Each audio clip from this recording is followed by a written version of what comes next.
Good morning.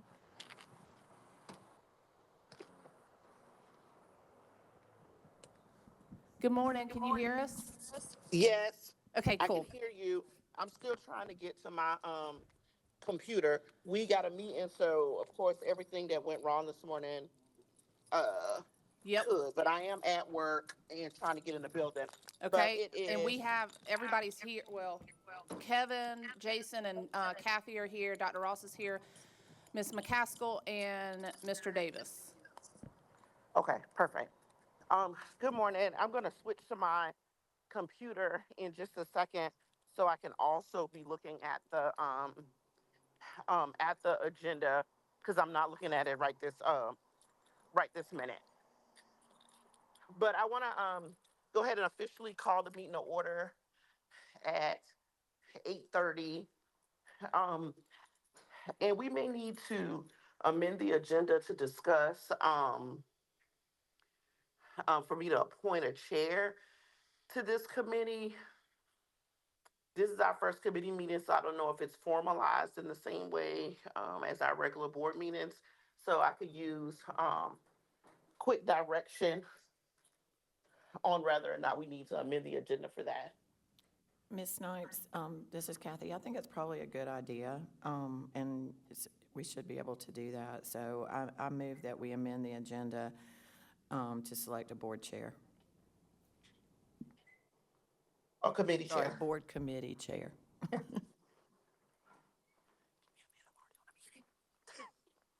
Do I have a second? Second. Perfect. Um, all those in favor of the amendment to the agenda?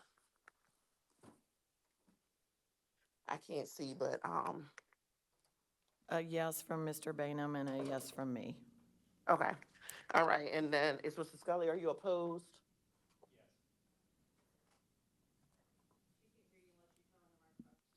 Yeah, correct.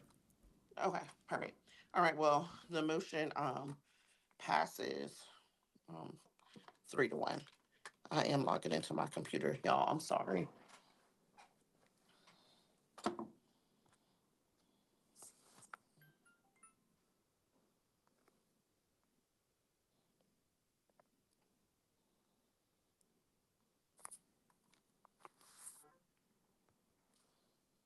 Perfect.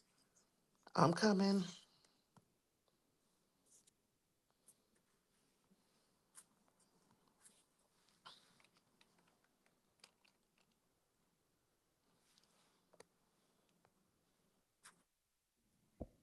Quick question, how many board members are on this committee?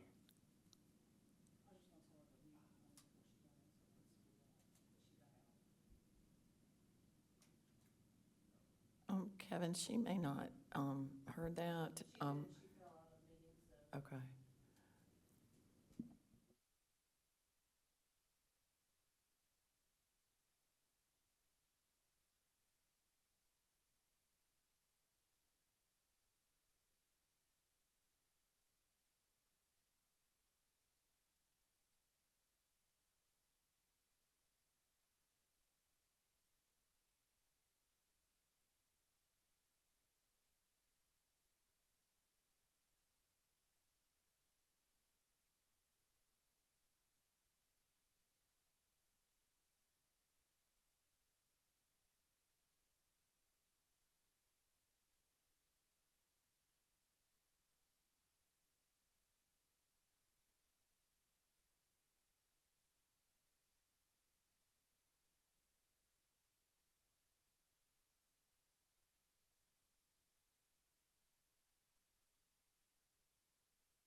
Miss Miss Snipes, can you hear Can us? you hear me? We can hear you. Can you hear us?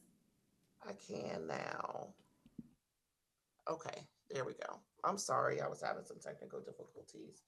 Um, and could not get into the meeting because that's just how the morning is going. Perfect. All right. Thank you so much, everybody, for being with us today. We are assembled our first committee since I have been on the board, and we are pulling together because we have gotten multiple emails and feedback as it relates to Chromebook usage in the school and multiple parent concerns. And so, as chair, I exercise the right to be able to pull a group of us together to be able to have a discussion about this, and then hopefully have the committee bring forth recommendations to the board for consideration. And so the first thing on our agenda, other than the welcome, is introductions. You all can see all of our board members and staff um, that are with us today. Um, and then we already voted to amend the agenda to have someone chair this committee so that we can make sure the work is moving forward. And this committee cannot make any decisions alone, but can bring recommendations forward to the full board and administration for consideration. I am um, not going to run this meeting. I'm going to appoint Ms. Huddle to serve as chair, and so I'll let her run the meeting from here. Okay. Thank you, Miss Snipes. So by way of introductions, we've got Ms. Snipes online, myself, Catherine Huddle, Mr. Bainham, and Mr. Scully, and Mr. Herring will be joining the committee. He just wasn't able to join us today.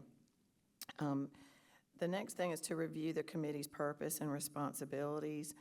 And one thing I wanted to point out, because I've had some questions as to whether or not members of the public could be on the committee. And so this committee was formed under policy BDE, board committees.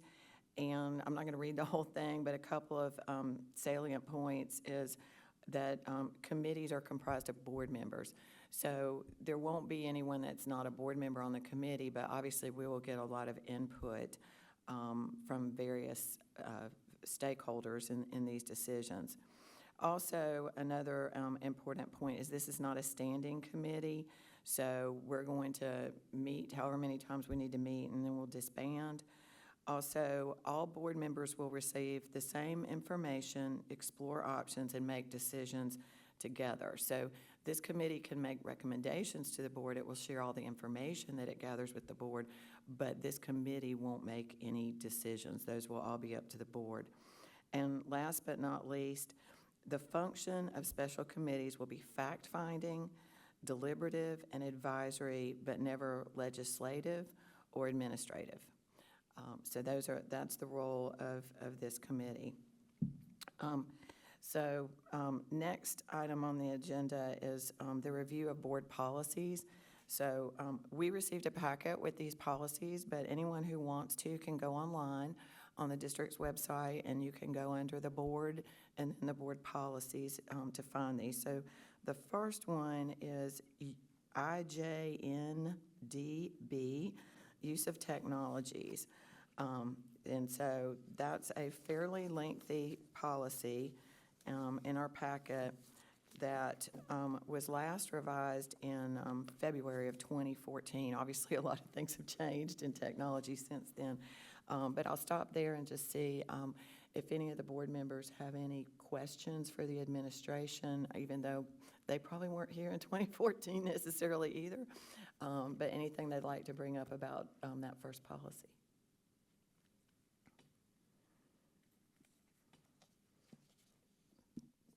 Mr. Bainum.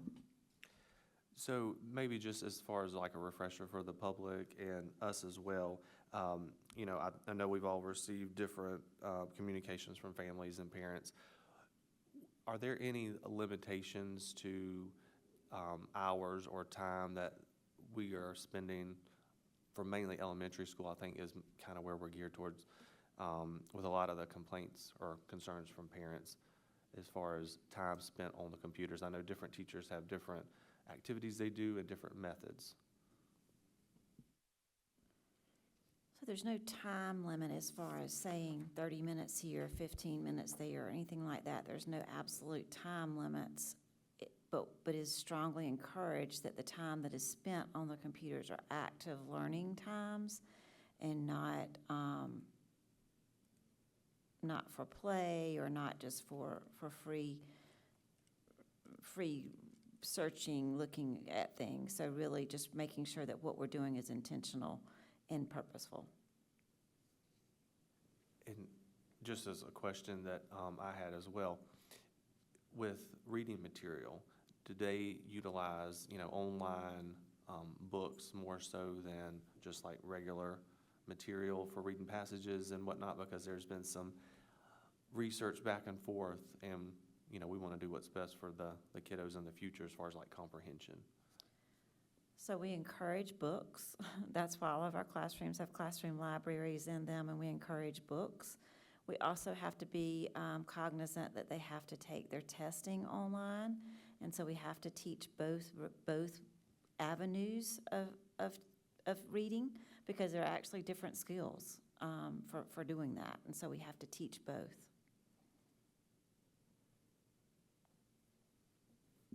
Yes, Mr. Scully. So, Ms. McCaskill, you would say it would be limiting to educationally to remove one of those options? Absolutely. Ms. McCaskill, and I'm asking this out loud for the public because it's something I feel like I've gotten emailed about several times, is how are the rules around Chromebook usage implemented? Meaning, if they're supposed to have, we clearly like still use books, obviously, but if there are limitations on maybe how much time the Chromebooks are supposed to be used, or even what they're supposed to be used for, what kind of process, if any, do we have for ensuring that that's like being followed through, as well as how do we manage it if a parent's experience, as we've gotten like in emails, differs from how you would implement the policy and how you see things needing to be run in the classroom. Does that make sense?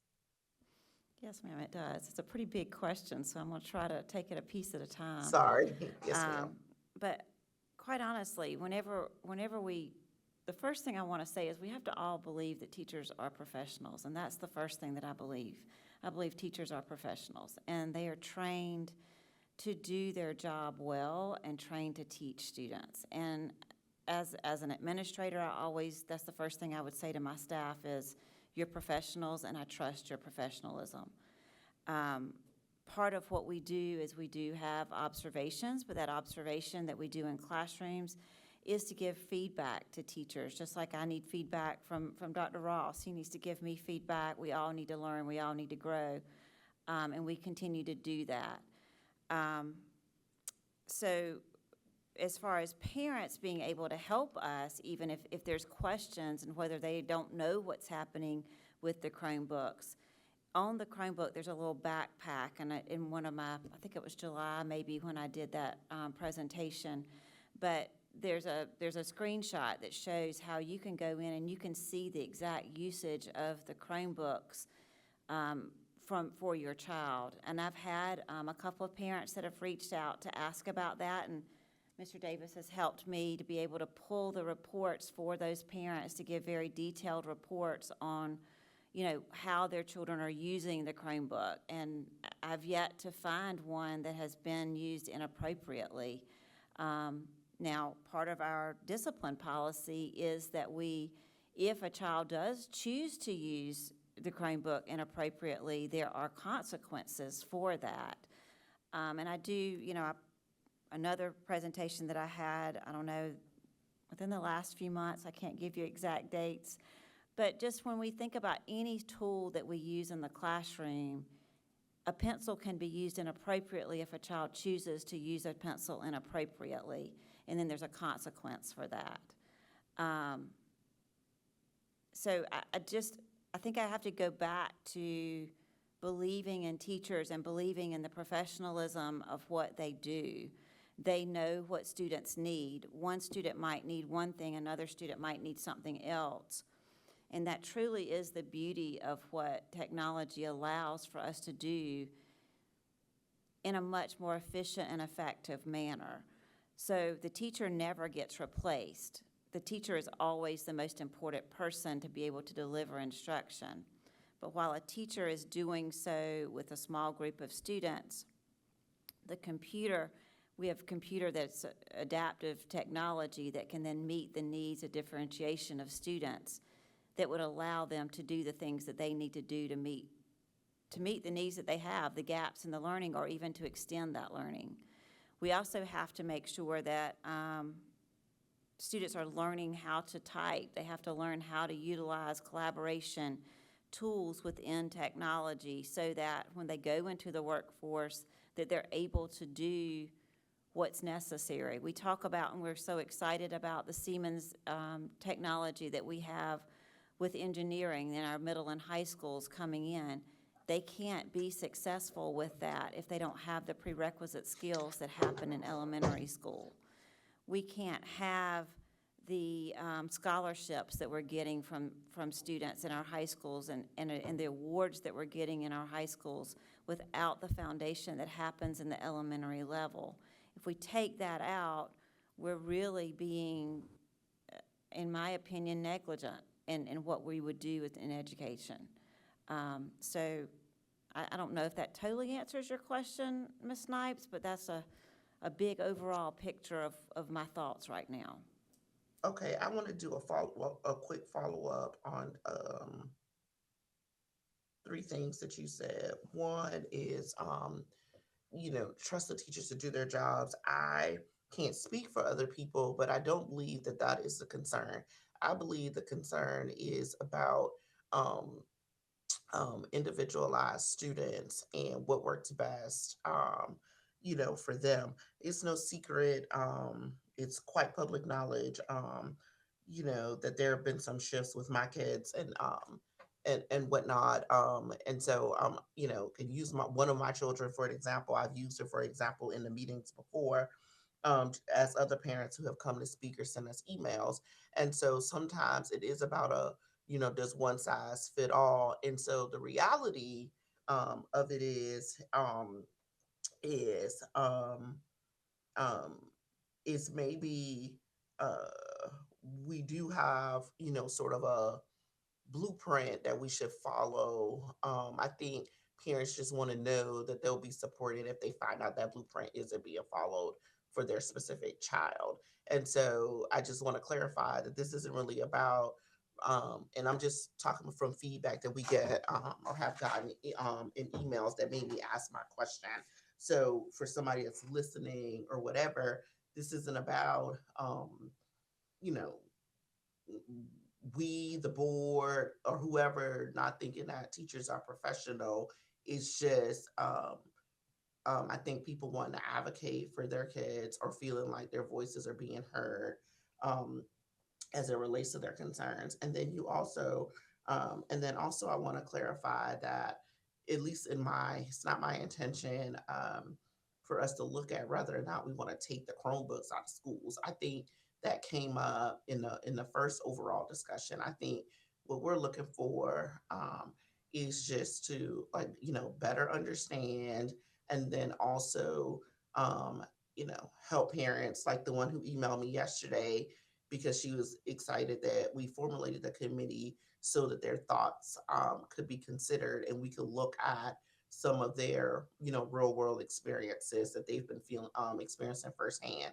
And as you know, Ms. McCaskill, when I get those, I always send them to you so you have an opportunity to investigate or connect with the parents or do with that whatever, because we're not trying to take over in that way. And then the last thing is, you made a comment about kids, needing to be able to learn to type, and it just as a follow up to that statement, I just wondered if we had now implemented or were looking at some sort of more structured way for kids to learn how to type, because I think I asked that in a meeting before, as a as a plus to the Chromebooks, but at that time there wasn't necessarily a regulated system for that. It was just they sort of teach themselves, and I was just curious about that one, just because you mentioned it. That's all. We do have a software program in the elementary level that is provided by the state that does help with typing assistance and learning to type. So we do have that, and it's done during their computer lab time during the week, and then they can also use it throughout the week as needed if time permits. A lot of that is also incorporated through the use of, like, when they do their writing, then they use their typing skills to type in Google Docs to practice that. So that's an ongoing piece. There are standards that there's so many words per minute by third grade and so many words per minute by fourth grade. So there are standards that go along with that. Thank you, Ms. McCaskill. Those are all my questions. I have a few questions as well. So one is, I know that during COVID, we provided home internet access. Do we still do that? No. No, ma'am, we don't intentionally provide the hotspots that we were providing for all students as prior during COVID. Okay, thank you. And then I also, to follow up, I think there was a question asked about the textbooks. And when I visit the schools, I see almost no textbooks. And when I do see them, they're like locked in a closet, and there's like a checkout procedure. So is it safe to say that the majority of textbook usage is actually reading the text online on the Chromebook versus the actual physical book? Depends on if you're looking at middle schools, elementary schools, or high schools. So our middle and high schools do utilize their online textbooks more. Our elementary textbooks mostly are, gosh, the word just went away from me. They're consumables. So they're actually consumables where they actually write in most of their textbooks. So they get those in their classrooms. But our middle and high schools do predominantly use the online textbook. That does not mean that the child is not available to get a textbook. If that's something that they want, they can get that because the state provides that. So a lot of times they prefer not to because of the weight of the books. They don't want to tote them around, things like that. Most of our classrooms have like class sets of the books, so if a child wanted to get it just in the classroom, they could do that. But I would say middle and high schools predominantly do utilize the online textbook mostly, but not our elementary schools. Our elementary schools are mostly consumable textbooks. I did want to say, Ms. Snipes, going back to you, I was trying to find you were asking about Chromebook usage and monitoring Chromebook usage. Back in August, I had presented to you with the information of average usage per day, and we had pulled that data from what we had. And the most usage from any school, and that graph had different numbers, but the most usage from any school was on average 22 minutes per day. And that was in our elementary schools. In our secondary schools, the district average for secondary schools was about 48. Looking at my phone, it's just below 50, so it's about 48 minutes per day. The most, that was the district average, and the most was at a high school, which was 75 minutes per day in the high school. I have a follow-up question. How was that measured? So what we can do is we are able to pull the usage, networking, it can help us pull the usage overall of all Chromebook usage. And so we have access to the Chromebook data. I guess what I was asking is, is it measured based on how often if I'm the user, how often I'm interacting, keystroke, scrolling, whatever, or the fact that it's on? It's measured mostly by the fact that it's on and you're actively browsing the website. So a child goes to Google Docs or anything like that, anytime they're moving around on the document or entering Google Docs, it saves automatically. So anytime they're typing, it also logs their time on the device. If they're reading, like we just talked about the textbooks, if they're just reading what's on the screen, does it count that time as well? Yes, ma'am, as long as they're actively on the device.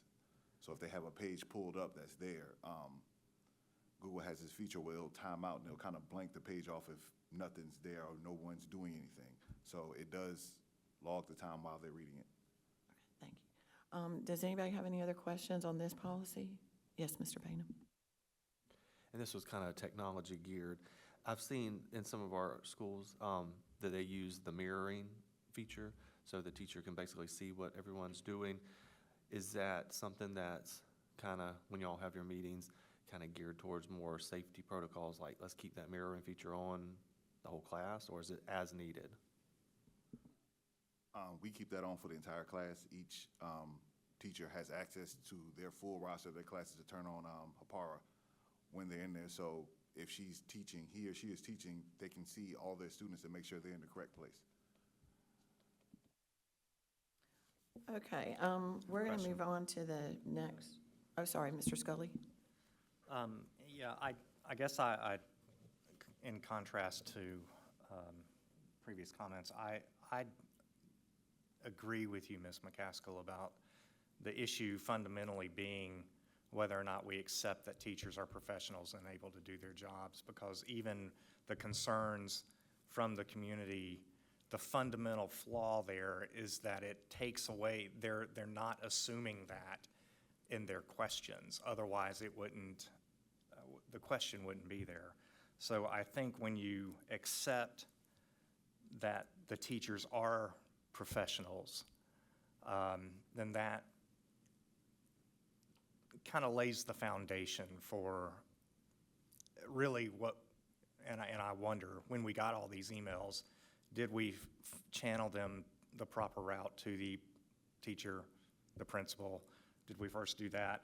But it really is an issue of whether or not we're assuming or accepting that the teachers are professional, because if we do so, then a lot of these concerns don't really rise to that level, and they get handled at that classroom level.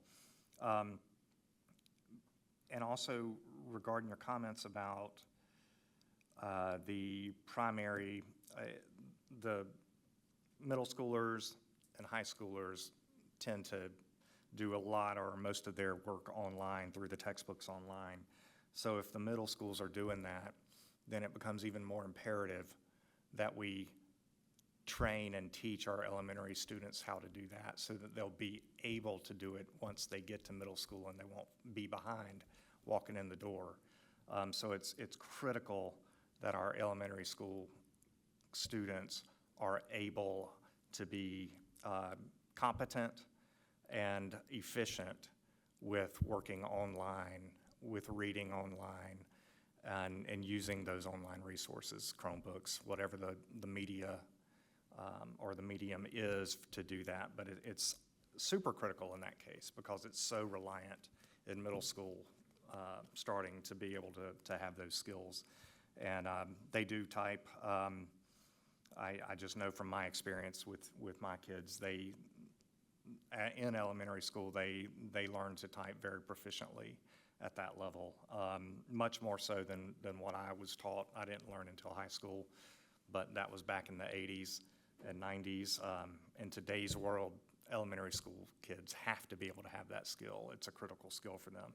And so I applaud you guys for the structure that you do have and the teachers for doing their jobs and being able to assess each individual child and meet their individual needs, whatever that may be. If one is struggling with analog, hard copy reading, or whether they're struggling with digital resources, our teachers have the ability and the professionalism and knowledge to be able to meet them where they are.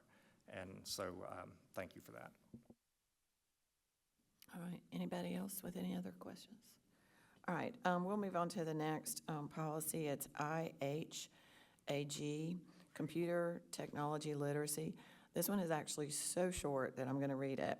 The purpose is to establish the board's vision for computer technology literacy for the district's students. The primary goal of computer technology studies is to develop technologically literate citizens. However, these studies do not exist in a vacuum. The district must use educational technology to support curriculum and education. The board believes that students, teachers, media specialists, counselors, administrators, managers, and others should have access to technology resources and the ability to use those resources at the time and place of need. And this policy was actually adopted in March 2013. So any questions about this policy? One question I had is, it does address teachers, media specialists, et cetera. The previous policy talked about the use of technology resources, and that one didn't really say it was addressed to students. So that's kind of my bigger question is in your guys' mind, are these policies really just for students, or are they for students and staff? And are they different? Maybe one's for students, one's for staff, and do we need to clarify which is for which? This is an I policy, so I believe it's an instructional policy which would guide staff. And then there's a S policy, the student policy is under, Instruction kind of has students as well. true, but there's policies in terms of behavior with technology that guides students. And Kendrick, I don't know what policy series that is. Maybe it's a J policy.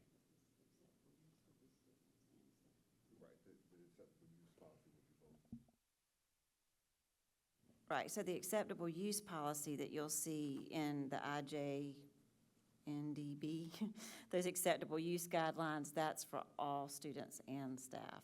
That would be for both. So one question I had, in this IHAJ is so short and sweet, if we're going to revise the policy, would it make more sense to get rid of that and add it in with IJNDB, or do you see a reason that we need IHAJ as a separate policy?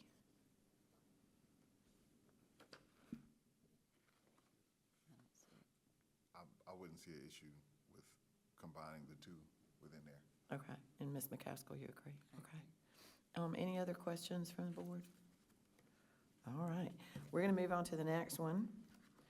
And the next one is IJKA, and this one is Technology Resource Selection and Adoption. And I'm not going to read it, but it has a section for software about selecting the appropriate software and a section for hardware. And this policy was adopted in January of 2013. So anyone have any questions on this policy?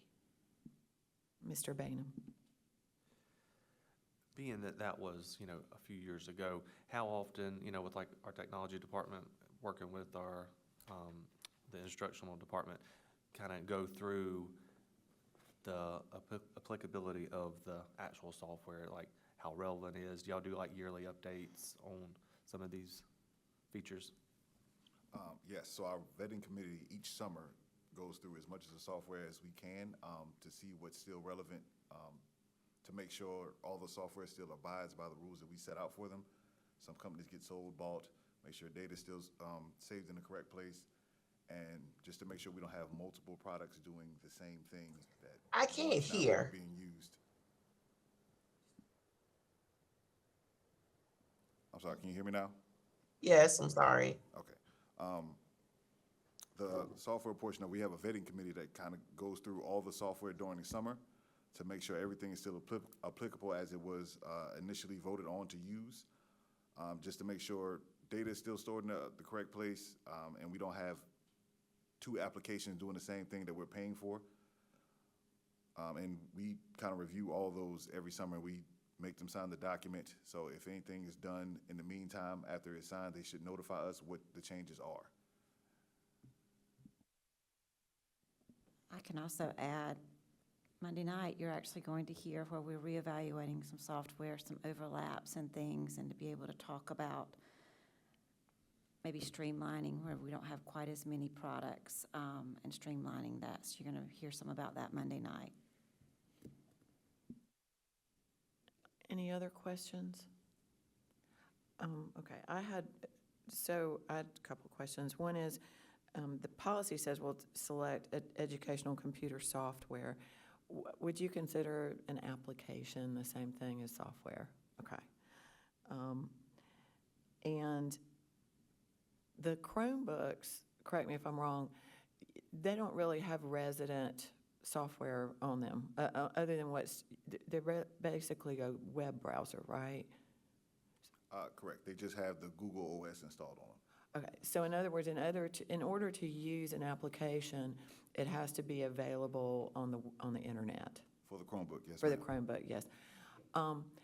Does that pose any limitations for us? Is there software that it would be good for our children to be able to use that is not available on the internet? The best example I've had of that, and I'll just ask, do our children have access to Microsoft products like PowerPoint, Word, and Excel? So they do not have access to PowerPoint and Word on their Chromebook, no, but most other programs have sped up with the time, so they all have an additional Google plugin or a web-based hosted version of their application. Some may have an installed version that's for Windows, and most that we do vet have a Google applicable version of the software. Okay, so in my example, they would not be able to use Microsoft Excel, but they would be able to use a product similar to Excel. Correct, like Google Sheets. Okay. Mr. Scully talked about getting students ready for the world. Have we looked into that? Because, those products seem to be very extensively used in the business world. So have we looked into that versus our ability to be able to use those products? We have not looked into changing to strictly Microsoft, but the two products are very, very similar. Okay. So for the most part, if you can navigate and use the same formulas in Excel, you can use almost the exact same thing in Google Sheets. Kendrick, just for clarity, what do we use in our computer labs? Our computer labs are Chrome-based, and it depends on what the computer lab is used for. High schools, Kate, they're using Microsoft desktops. For the most part, if it's a business class or things of that nature, they bring their Chromebooks. And that could be a while since I've been principal there, but I thought we did Excel in some of our instructional courses in the high school.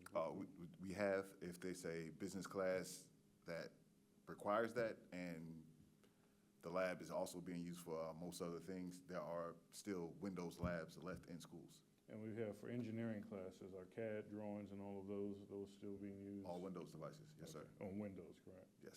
So there's a variety of Variety of software and software and OSs. hardware that we use Yes, sir. specific to the standards that prepares them for those particular standards, correct? Yes, sir.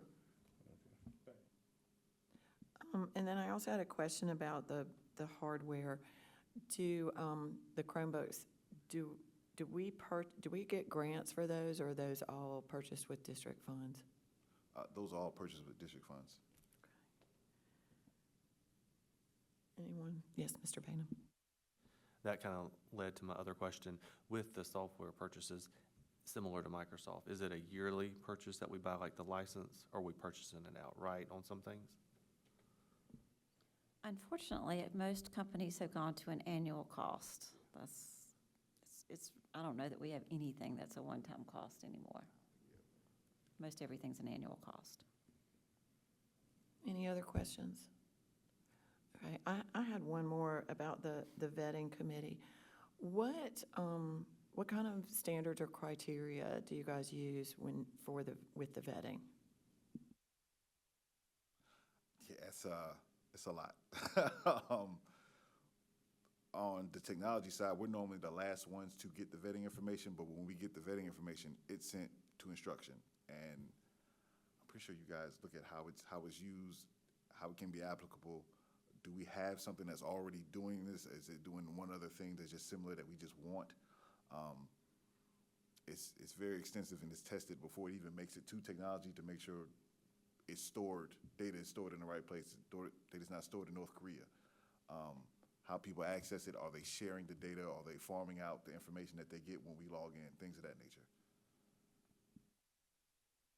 So to follow up on that, you guys do look at what data regarding the student is stored or accessible to the vendor. Is that what I'm hearing? Yes, ma'am. Okay. What are things that you will not allow, or what do you allow? However, it's easiest to say that. We do not allow them to sell our data. That must be written in their policy. We do not allow them to store our data in foreign countries. So if it's a huge program that's storing their data centers in China, we don't allow those type documents.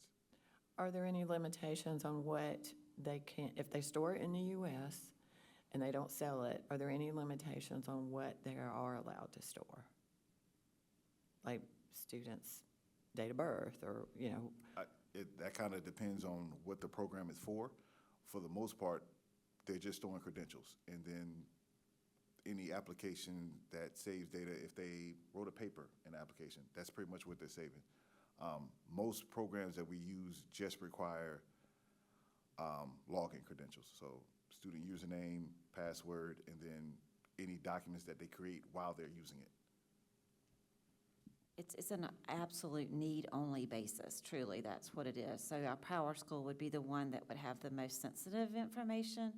But other than that, our regular applications for instructional purposes, there would be no reason for them to have sensitive information.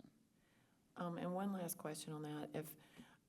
If a student is at home using their Chromebook and they're accessing an application and they're using their home internet, is it possible, because I don't know any of this type of stuff, is it possible for an application to disrupt or corrupt or do anything to their home network or any other computers that are on their home network?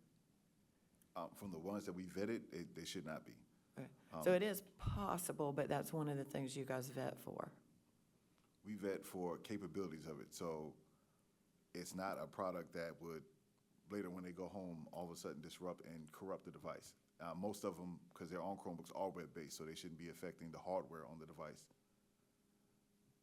Thank you. All right, any other questions, Mr. Bainum? And this just is another technical question, because my daughter's mentioned it before. If they're working on like a paper on our Chromebooks, if it like goes crazy, shuts down, there's an error, is it storing it to the servers of that particular app or on the Chromebook hard drive? It's on the server of the particular app. Gotcha. Mr. Scully? Is the software and the programs that we use, is any of it custom for D5 only, or are they widely available national programs that? All of them are widely available nationally. So we don't, and nothing that we use is just specific or proprietary, custom to D5. No, sir. So the issues that, storage, off-site, and the access vulnerabilities for data, all of that, every school district, every school in America, generally speaking, using PowerSchool, for example, is under those same terms. Yes, sir. Okay. All right, moving on to, the next item on the agenda is e-learning days, and the e-learning days district handbook, which, we have under Exhibit D. And, for anyone watching, this is actually the South Carolina Department of Education's e-learning days district handbook, and it was issued in July 2025. It's, it's probably, let's see how long it is. It's 10 pages long, so we're not going to go into the whole thing today, but I thought it might be a good idea. This, my understanding is that there were some pretty radical changes in this from the prior version, so maybe Ms. McCaskill, you'd like to talk to that, to those items? Sure. The biggest change, if you're looking at it's on page 4, where it says, "What should an e-learning day look like?"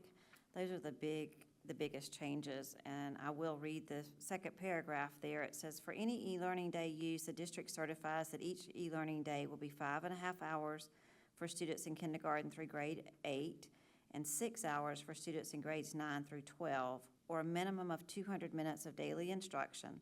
Lessons provided should require a minimum of 200 minutes of instruction, video, reading, listening. The remainder of the time is for student engagement, studying, and work completion, etc. These times are cumulative across subjects."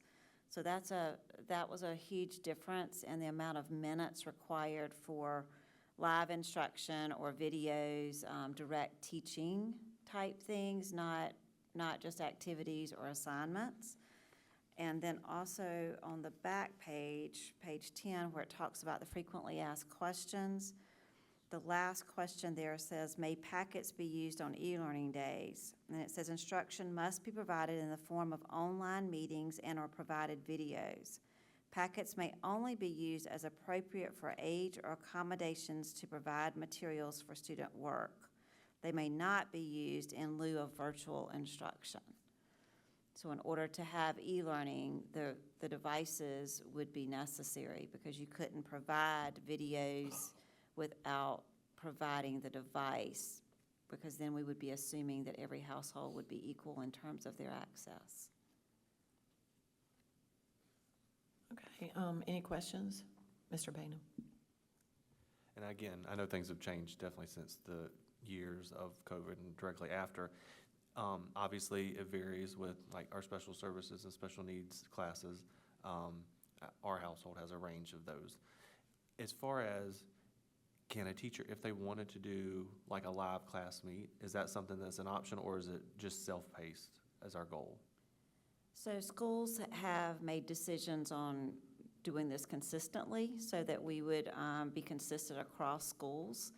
And most of our middle and high schools have agreed to do videos. However, when we talk about special education, that's totally opposite, that's totally separate. And teachers can make individual decisions based on needs of individual students. Because I will say, obviously, it varies towards the needs of the class, the students. But I've seen over the past few years, as we participate in e-learning days and so on and so forth, the live class meets, at least for my students, are typically enjoyed more, if that's the right word. Just that interaction, because a lot of especially the elementary age, they do enjoy that social aspect. So whether it's a group activity, a group game, but that's just feedback that I've seen. Other questions? I've got a couple. One is, like, if if the teacher wants to do the live instruction, what tools are they using? Google Meet? Google Classroom? Google Meet. Okay. And do we know how, on a typical e-learning day, do we know how often that's being used and how often videos? Are we able to track any kind of data on the frequency of the method that's being used? I don't really have any data to share with you on that specifically. I can tell you that the majority of it is video usage, and then we have teachers are available, and so I hear all the time that a student sends an email to a teacher asking a question, and then they send a Google Meet and quickly jump on if it's something that they need to quickly help a student with or something like that. So it's very much based on what the needs end up showing, but I don't have data to necessarily show that. The other question is, I've received a lot of feedback from parents that their children end up spending actually more time doing this than they would if they were in school.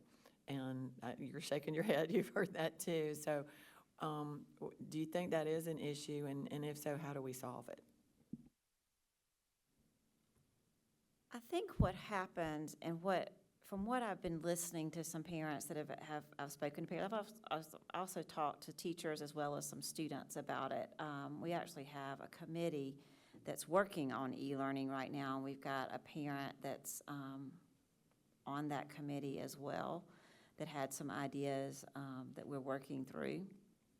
But I honestly am not sure.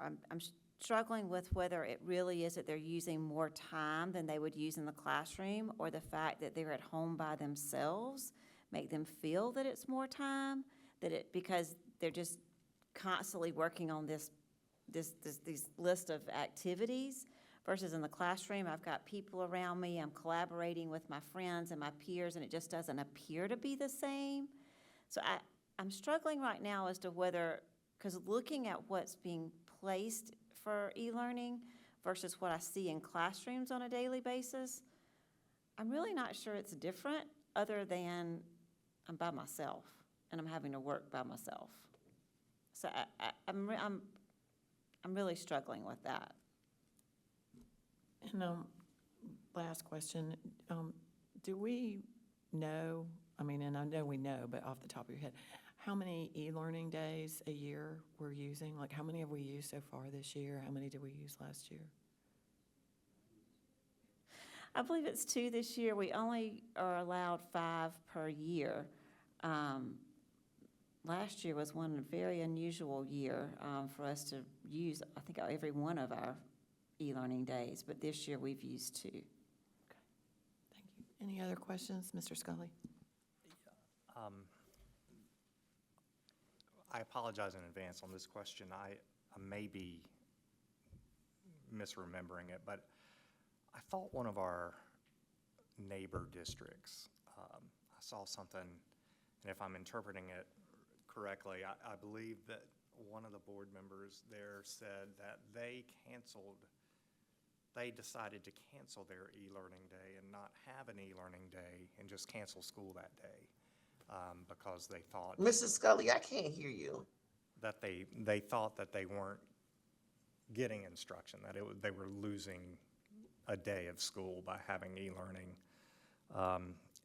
Maybe I might be butchering that as a recollection, but that being the case, what is your evaluation?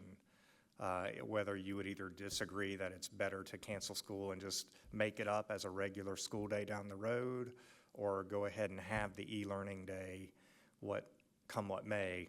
And is the instruction, are you satisfied with the level of instruction that they're getting on the e-learning day? What would your response be to that? I told Ms. McCaskill she answers everything today, but that's a me question because I typically have to make that decision. And there's a lot of factors that come in to determine if it's going to be e-learning day. One of the things that we found out is on our makeup day, most families have already scheduled to be somewhere else, as well as our teachers. So we consider that on those makeup days, what does the level of instruction look like? when you have a lot of absences. And so our first piece is to have school the day that we were scheduled to have school. That's my number one goal, have school the day we were scheduled to have school. That's when any change, 2-hour delay, 1-hour delay, counseling, brings in a lot of scheduling conflicts to the district and families. So the number one goal is to have school on the day we're scheduled to have school. If we find, when the National Weather Service gives us our briefing and they find that there are conditions favorable to power outages, then we cannot have school on the day that we have school, that we were scheduled to have school. So we cancel. If there are issues when, let's say there's snow, but the rates of fall and accumulation are not going to impact power outages, then we would go e-learning on that day. And so that's kind of the decision matrix that we have, is to have school on the day that we're scheduled to have school. If you look at our makeup, we give our schedule out 2 years in advance, and a lot of families have made, a lot of teachers have made schedule changes, so that's the last resort. Have we done a study on the quality of education on the e-learning day versus makeup days? We have not.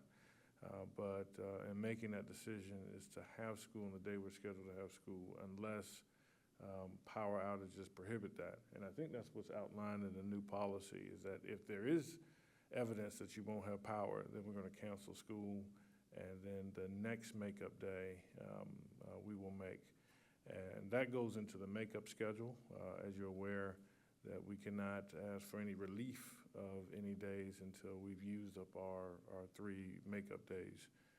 So all of that is in the calculus of what determines a e-learning day. But again, I try to enter the day with, can we have school on the day we're scheduled to have school?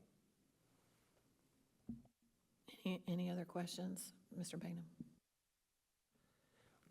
Speaking to the committee that y'all are working on kind of behind the scenes, and maybe for us going forward, it might be kind of interesting, without having to put too much into it to create extra work for anybody, focused on an example of like randomly picked assignments for like a middle school and high school classes, honors, CP, and then the same assignments for an e-learning day. Because I will say, once my daughter hit middle school, e-learning days did get progressively longer. Obviously, there's more work, more rigor, but comparing it to an in-class experience, it's unfortunately longer and usually carryover. But that may depend on the student, their dedication, but just curiosity.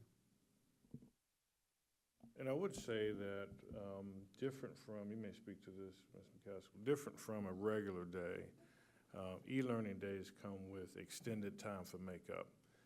And so on a regular day, we don't have that governance district-wide of makeup. That becomes more of the will of the teacher. But on an e-learning day, if you can kind of outline, what's the expectation for makeup? So with an e-learning day, of course, you have 5 days to complete the work from the day we come back. So if yesterday had to have been an e-learning day, which thankfully it did not have to be, but if it had to have been, then we would have had 5 days starting today. So that would have been until next Monday to turn in that work. So you do have extended amounts of time, and that's not because of extra work, but it's because you're absent of a teacher. And that's, I was going to go back to the question Mr. Scully had asked. You know, first and foremost, we say computers, technology can't take the place of a teacher. So the teacher is the most important person. And so whenever we talk about an e-learning day, is it going to be as effective as if you were sitting in the classroom? In my opinion, no, because it's an absence of the teacher sitting with, being right there with you. However, whenever you make the most of the situation at hand, I totally agree with what Dr. Ross was saying. He and I have this conversation every time we start to talk through it. How many absent teachers are we going to have? How many absent students are we going to have if we use the makeup day versus the e-learning day? And I'd much rather use the e-learning day than to have 50% of staff absent and have 50% subs in the classroom. Our subs are amazing, but they are not certified teachers. And so that's just, I think that's a place that we have to balance and look at. But those 5 days are for what you're talking about, Mr. Bainham. A lot of times, e-learning days are makeup type days. And when I say that, what I mean is kids can finish work, teachers allow time for finishing work, they allow time for review work. It's not new instruction of work, it's review type work. And honestly, there's place in that in the year. So whether we do it as an e-learning day or whether we have to do it during the regular school time, kids need that time to absorb and make up and review and back up and see what do they remember from 3 months ago versus just yesterday, that type of thing.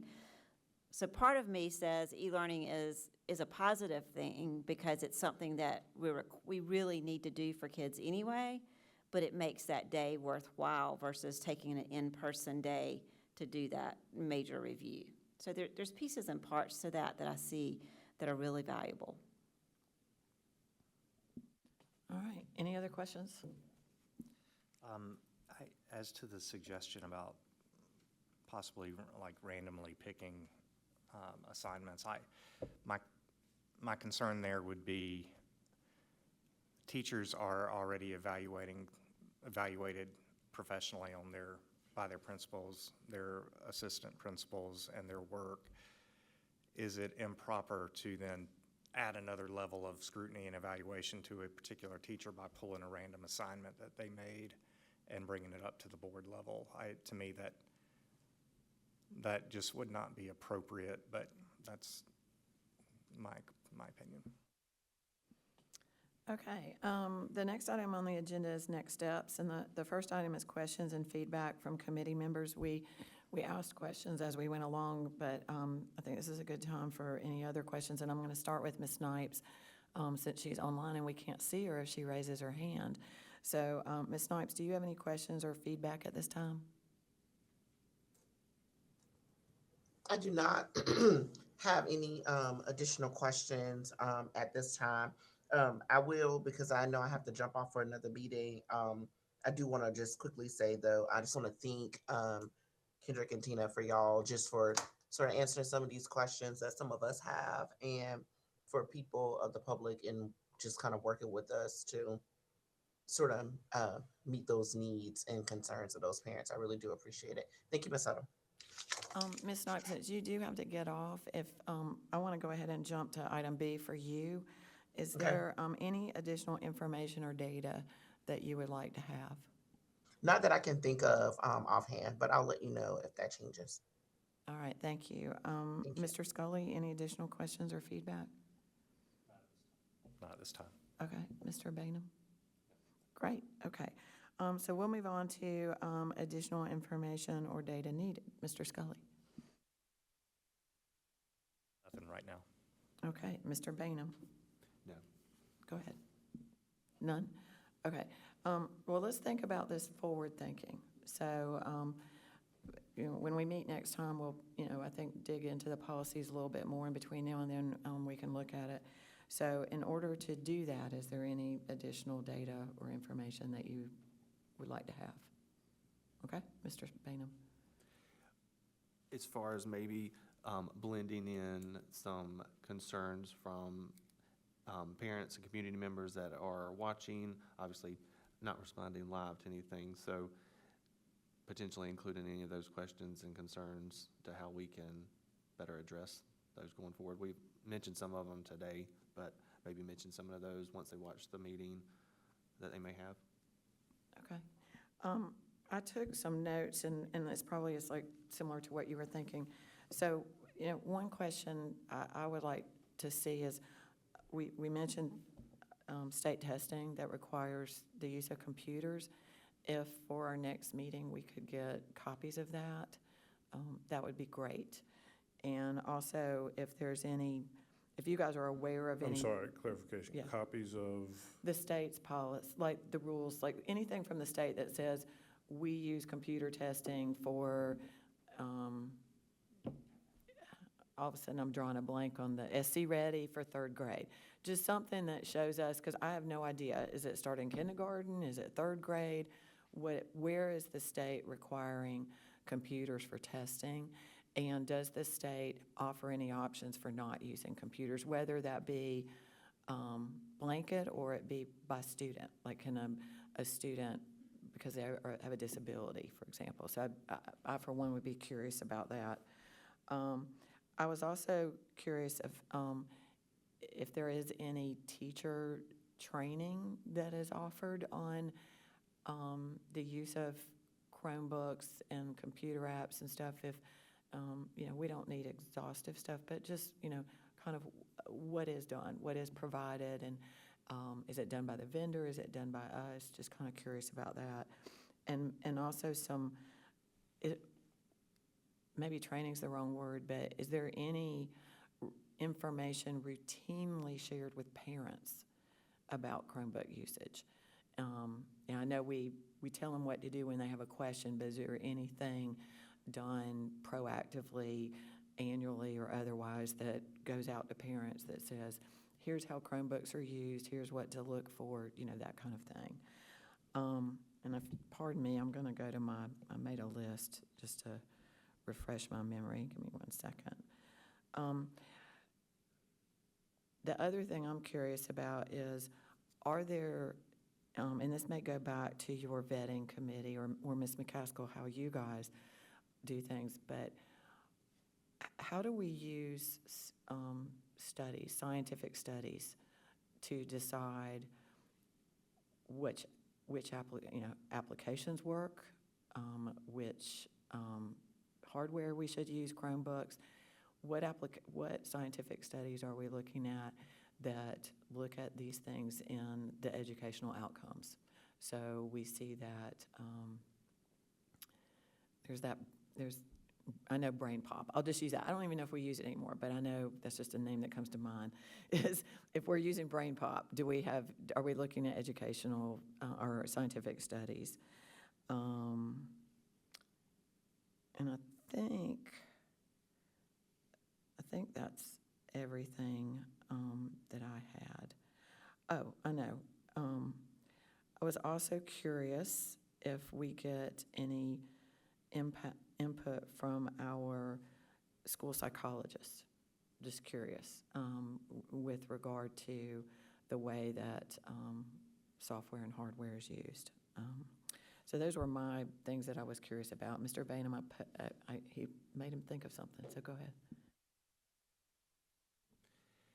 And I know we're not going to be doing new material when we have substitutes, but do they do, when we're hired, or the company that hires those folks, do they do any sort of like qualifications so they can process?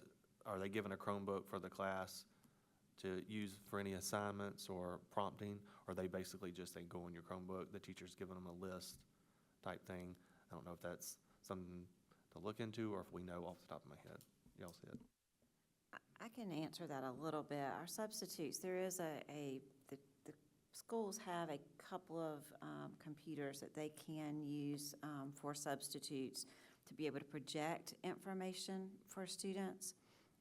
They don't have access to like all of the teaching software that teachers would have, and so then they would not necessarily use it like a teacher would use it. They would use it to project, say, a presentation or something like that. It's what they would use that computer for.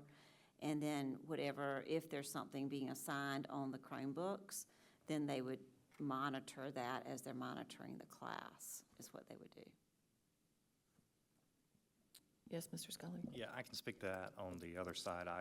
During the shutdown, I applied for ESS to substitute in another district. So I went through their onboarding.